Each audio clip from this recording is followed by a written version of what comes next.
Hi everyone, welcome to the channel. In this tutorial I will show you how to equip multiple accessories in Roblox. So from the home page, navigate to your avatar settings. Alright, so first of all what you want to do is you need to choose every single accessory that you want to simultaneously equip. So for example, we can choose accessories and choose add, and depending on what you want, you will need to choose multiple of these.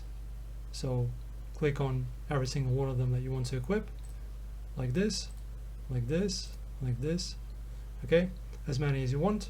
Okay, after that you need to open up your web browser and search up Roblox. So to the official website.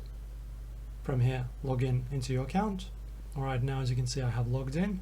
Alright, so from here go to avatar just like we did in the game itself, and as you can see, alright, so from here what you want to do is you need to click on any accessory you want to wear and then just reload the page like this.